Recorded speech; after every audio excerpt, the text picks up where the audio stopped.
Good evening. This is Duane Lowry for the DPP Grain Desk on Sunday, August 12th. It is currently 3:40 in the afternoon. Um, the outlook for tonight is going to have to shift gears a little bit in terms of what do we focus on. The last several weeks, almost every Sunday night, there was an initial call based on largely weather forecasts, weekend weather, things of this nature. As I talked about last week, those days are kind of behind us. The market is not getting day-to-day price action from weather forecasts or weather events, and I think the argument could be made that it's been difficult to get a definitive and consistent price reaction to last for an entire day strictly off of a weather forecast that occurs either in the morning or at midday. And I think that what we've experienced now is, whether it's right or wrong, that the trade is looking beyond weather. They making an assessment of what the crop is and feeling that weather has very little impact on it from here forward. I don't really believe that to be true, but that's the trade thinking. I think that from trying to analyze markets solely on a day-to-day weather forecast, I think is only going to lead to disappointment and getting into trouble. I don't care if it's a bullish forecast or a quote-unquote bearish forecast. I don't think it makes any difference. Market's been focusing on trying to analyze what the final crop is. USDA weighed in on Friday. Certainly bullish numbers, bullish in relationship to what was expected from USDA, bullish in relationship to recent private estimates, but in the same token, not significantly new in terms of the general theme. Traders are also quick to say that future production forecasts will actually get smaller than the August number. I don't particularly agree with that, but that is the prevailing thinking. Now, despite all that bullish thinking, bullish reactions, price action Friday was extremely disappointing. The peak of the high of the day in corn and wheat occurred seconds after the report was released. You had a significant sell-off. The lows for the day were made late in the session in corn and wheat.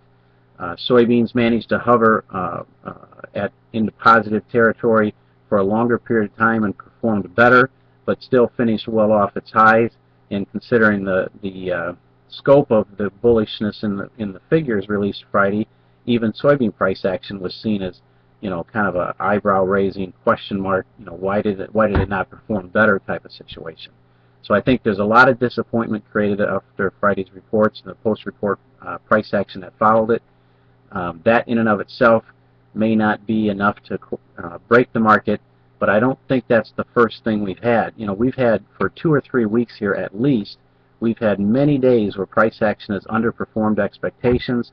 Soybeans topped, a few weeks ago, not just recently. Corn may have made a new price peak last week, but where we settled and where we returned to in Friday's close is price levels that we've already seen before. And I think that from here forward, if you can't get the market to react to day-to-day weather implications, and you get poor price action like you had Friday, the trade begins to think that maybe it's already priced in a lot of this known fundamental bullishness, and you get traders that realize that we're only trading money at this point. We're not trading day-to-day fundamental inputs. And if the market is clearly one-sided bullish, everybody's trading from the long side. Nobody's willing to trade from the short side. The people that were short, whether they're hedgers or spec shorts, they've been chased out long ago, either by violent, large intraday price swings or based on bullish emotions that became unbearable, or based on the fear of being short into a report that could be very bullish. Take your pick, but the shorts have been out of this market for some time. And I think that there still isn't anybody really trading this thing from the short side, and I don't think there probably will be. But just because everybody's bullish doesn't mean the market can't break. In fact, that in itself is a signal that it probably is going to experience a liquidation break. If we're done trading day-to-day weather, and we just got a bullish USDA report and we didn't get price response from that, the only thing left to conclude is the market is already saturated with length. We're due for a liquidation break.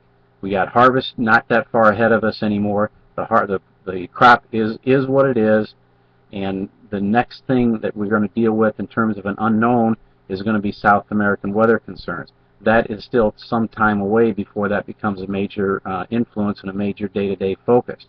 So in the meantime, I think you're dealing with, still dealing with liquidation threats. And I think that tonight you're probably going to see some initial weakness based on this disappointment with Friday's price action. But considering corn settled Friday 40 cents off the day's high, I think there's plenty of opportunity to have trade on both sides, trade higher tonight, trade higher early this week, revisit some of Friday's price range, things of this nature. But I think we're going to see diminishing willingness of speculative sponsors to the bull side of this. They're already loaded up to the gills with long positions, and I think that you're going to see unwinding, and that's going to lead to selling interest building above the market. You're also going to have fundamental traders that are going to be concerned that we've already priced in a lot of this. They're going to be concerned about some new development with ethanol and wavering of the mandate. I'm not sure that's a big influence to prices in terms of reality, but I think perception it would be have a significant knee-jerk reaction. That said, the odds of something happening instantaneously probably isn't good. I think an argument can be made that EPA would have some sort of a public comment period. They'd want to wait and see what the actual harvest was and what kind of bushels we really were dealing with. And by the time you throw all that into it, and then you got an election coming up, the odds of getting any action on that before election is pretty low. The odds of getting any action from EPA on that probably before January is probably low. The most likely time is sometime in January, February would be my guess. We're already seeing activity in the export arena and the global pricing arena. Make sure we're going to minimize or maximize reduction in usage of U.S. corn from a global perspective.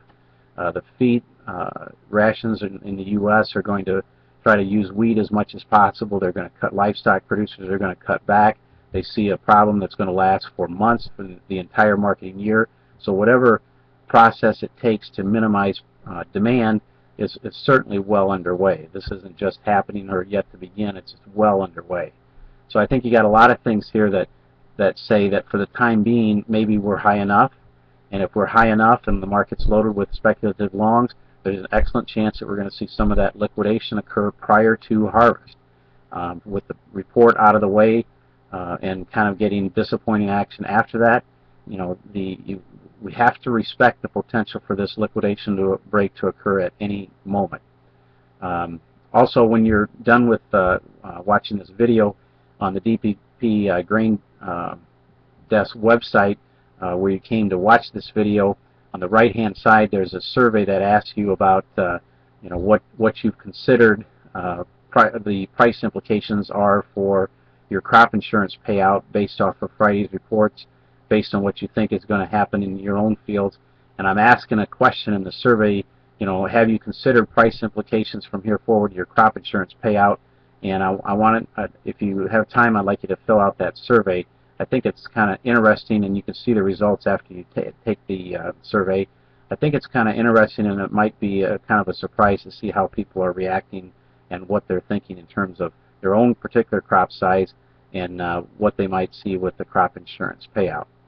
For the DPP Grain Desk, this has been Duane Lowry. Thank you.